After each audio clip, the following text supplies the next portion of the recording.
J'ai une question pour vous deux. Benoît Dutrisac. Je suis là pour aider. Qu'est-ce qu'ils veulent, Mario? Mario Dumont. Une réduction de la tâche puis une augmentation de salaire. Ben, c'est cave. C'est des crapus. C'est cave dire ça. Ils ont tellement tout. Non, ils ont déjà eu plus. La rencontre Dutrisac-Dumont. Fais un petit effort. Bonjour Benoît. Hey, bonjour. Ça finit par avoir l'air fou, là, les Secret Service qui laissent des gens 2 fois en 2 mois s'approcher de Donald Trump à distance de le tirer. J'ai pas grand-chose d'autre à ajouter. Je pense pas mal.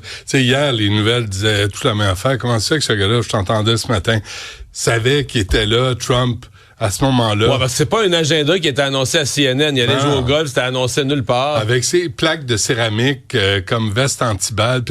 Moi, le pire de tout ça, c'est que ce gars-là, Rouse, a voté pour Trump en 2016. Là, c'est rendu que ceux qui ont voté pour lui veulent le tuer. Ça va pas bien, là. Non, mais lui, c'est parce qu'il y en a qui est pro-Ukraine, là. Ça doit être ça qui... Mais là, il a pété les plombs parce que sur les réseaux sociaux, on dit il s'exprime politiquement, mais jamais de violence, jamais d'extrémisme, jamais de violence. Mais là, ça vient de changer. Et pas un mot sur les armes à feu. C'est un détail, tu vas me dire. Mais encore là, s'il y avait eu un couteau dans un buisson, c'est moins dangereux qu'avec une carabine, un AK-47, avec une... C'est ça, à 500 mètres, tu peux pogner quelqu'un à travers l'oreille, tu sais. Si tu vises mal. Mais c'est fou, là. Et Biden, ça a été long avant de sortir. Il me semble off. Tu sais, je jouais pas sa game, là. Parce que s'il se fait assassiner, là, Trump, là, moi, j'ai peur d'une guerre civile. J'ai peur que les gens prennent les armes, mais pour le vrai. Puis tu sais, moi, j'ai l'image, là. Il est au volant du pick-up, là, le MAGA. Puis il fait juste tendre le bras en arrière pour pogner sa carabine, la mettre à côté de lui. Ça risque de virer mal, là. T'as-tu vu, Benoît, que le ministre Mark Miller, un de tes ministres préférés, s'efforce à l'heure actuelle de faire une répartition à la demande du Québec et de l'Ontario, qui ont eu le gros lot des migrants. On veut les répartir à travers les autres provinces. En fin de semaine, je l'écrivais, je me suis étonné, moi, parce qu'on s'est fait dire pendant des mois, des années, que le Québec, on n'était pas tolérant. Par ailleurs, au Canada, il était si ouvert. Mais là, Nouveau-Brunswick, Nouvelle-Écosse, Alberta, Saskatchewan, personne n'en veut des migrants. Qu'est-ce que se passe-t-il dans notre beau Canada? C'est drôle, hein? Ce qui était bon pour le Québec, c'est pas bon pour les autres provinces. Ça, c'est la norme. Puis là, t'as Tim Houston, qui est le premier ministre de la Nouvelle-Écosse. Ils sont à peu près 1 million en Nouvelle-Écosse. On leur demandait d'en accueillir combien? 5-6 000? 6 000. 6 000, ouais. Nouveau-Brunswick, c'est pareil. On leur demandait 4 600. Ils sont 800. John Roustad de la Colombie-Britannique. Ils sont pas intéressés du tout, ils en veulent pas, là. Mais zéro. Daniel Smith de l'Alberta, pareil, là. Arrêtez. Mark Miller comprend pas le message, là. Parce que Mark Miller, Marc Tailleul Miller, tu te souviens, il a dit ça à Pierre Poilievre quand il parlait d'immigration. Il comprend pas le message. Il comprend pas qu'il a beau remplir le Canada, tu sais, de millions d'immigrants année après année, il restera pas plus au pouvoir. On va les sacrer dehors, couper au cul, là. Le Parti libéral, c'est assez. Puis tantôt, je vais te passer l'entrevue de TJD, diffusée sur le site du Parti libéral du Canada. Ils sont tellement sans dessein et arrogants, eux autres, ils se félicitent de voir Justin Trudeau aller à CJD. Mais parlons-en de ça. En fin de semaine, c'est le même dossier, là. C'est la même affaire. Parce qu'en fin de semaine, il va à CJD. On comprend que c'est dans le cadre de l'élection partielle de la salle Aymar-Verdun. Il se fait présent dans l'ouest de Montréal. Donne une entrevue à CJD.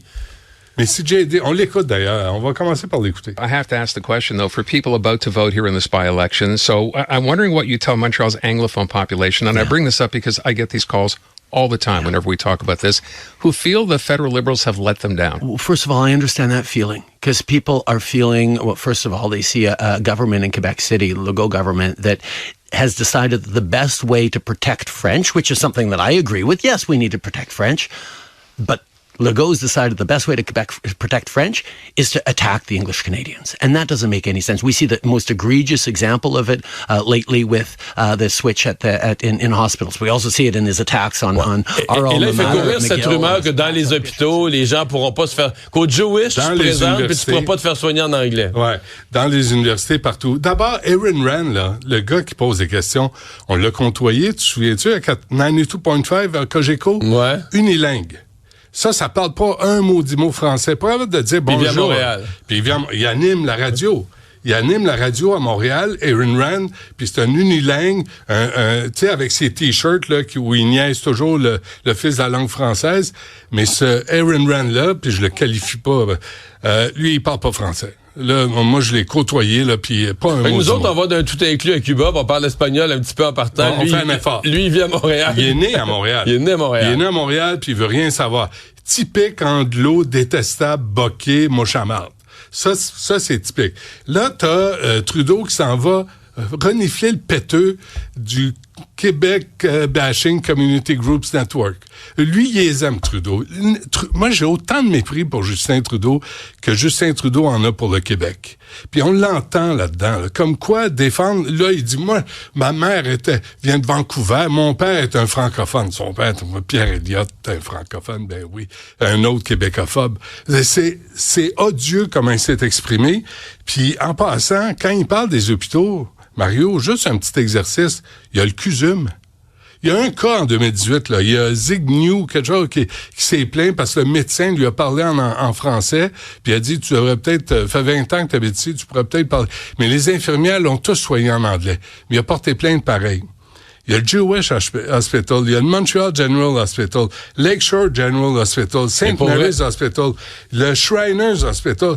Il y en a des hôpitaux anglophones à Montréal. Mais de faire croire que dans tes hôpitaux-là, tu peux pas te faire soigner en anglais, c'est rire du monde en calvaire, ça. C'est baveux.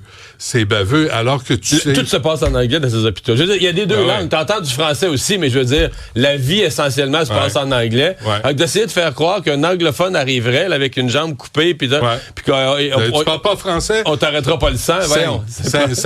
C'est ça, mais ridicule. C'est là où Justin Trudeau est ridicule, mais ça, je suis pas étonné.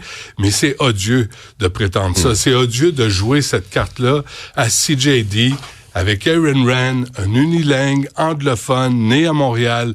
Mais tu crois de ça qu'il est en panique, Justin Trudeau, de perdre l'élection partielle dans la salle Aymar-Verdun au point que ça écoute sa job? Non, mais moi, je suis tanné, là. Je suis tanné, là. Tu sais, qui règle ça. Qu'on parte en élection, là, ça suffit. Justin, là... Tout est rendu à la même place que Poilievre. Ça fait 9 ans, là. Ça fait 9 ans qu'il sévit. Ça fait 9 ans qu'il vire le Canada à l'envers, qu'il nous endette comme une gang de cabochons. Ça fait 9 ans qu'il est incompétent, que c'est un prof de théâtre. Il a jamais travaillé de sa vie. Y a-tu quelqu'un qui va comprendre ça? Comment se fait que les gens veulent encore voter pour un incompétent qui passe plus de temps à entretenir son petit physique que son mental?